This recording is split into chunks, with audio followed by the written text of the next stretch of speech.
Media ഓൺലൈനിലേക്ക് സ്വാഗതം. വാർത്തകൾ വായിക്കുന്നത് ഹബീബ് എം.എൻ.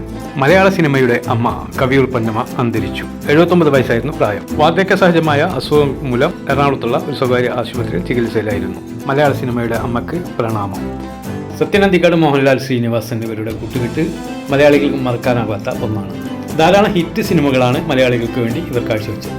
ഇടക്കാലത്ത് വെച്ച് ശ്രീനിവാസൻ അസുഖബാധിതനാവുകയും മോഹൻലാൽ സത്യനന്ദിക്കാട് കൂട്ടുകെട്ട് പിരിയുകയും ചെയ്തു. ഞങ്ങൾക്കിടയിലെ മഞ്ഞുരുകി എന്ന് സത്യനന്ദിക്കാട് സൗന്ദര്യപ്പിണക്ക് നിലനിന്നിരുന്നെന്നും അത് മാറി ഇനി ഞങ്ങൾ പുതിയ ഉണർവോടെ ഞങ്ങൾ വരികയാണെന്നും സത്യനന്ദിക്കാട് പറഞ്ഞു. മലയാള സിനിമയുടെ പുതിയ രസതന്ത്രങ്ങൾക്കായി നമുക്ക് കാത്തിരിക്കാം. ഒരുപാട് സിനിമകൾ കാണാമെന്ന പ്രതീക്ഷയോടെ.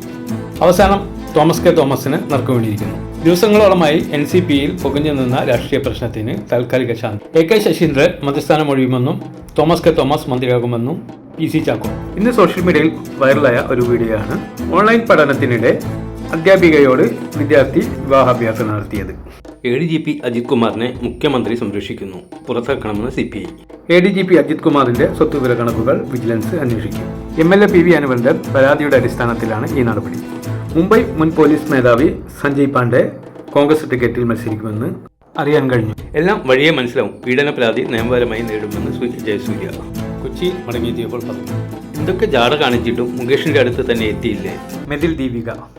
മൂന്നാർ എക്കോ പോയിന്റിൽ വിനോദസഞ്ചാരികൾക്ക് നേരെ ആക്രമണം, 9 പേർക്ക് പരിക്ക്. പുതിയ ടൊയോട്ട ഹൈബ്രിഡ് SUV സ്വന്തമാക്കി സ്നേഹ ശ്രീകുമാർ മണ്ടോദരി. ആൾക്കൂട്ട കൊലപാതകങ്ങൾ, ജാർഖണ്ഡ് മുഖ്യമന്ത്രിയെ കണ്ട് ആശങ്ക അർപ്പിച്ചു മുസ്ലിം ലീഗ്. 39,999 രൂപയ്ക്ക് ഐഫോൺ സ്വന്തമാക്കാം. ഇൻസ്റ്റാഗ്രാമിൽ കൗമാരക്കാരുടെ അക്കൗണ്ടുകൾ കർശന നിയന്ത്രണം, പുതിയ അക്കൗണ്ട് തുറന്നു. അമിത് വേഗത്തിൽ ഓടിച്ച കാറിടിച്ച് ബൈക്ക് യാത്രികന് പരിക്ക്. കോഴിക്കോടാണ് സംഭവം നടന്നത്. വാർത്തകൾ വിശദമായി കാണുന്നതിന് ചാനൽ സബ്സ്ക്രൈബ് ചെയ്യുക.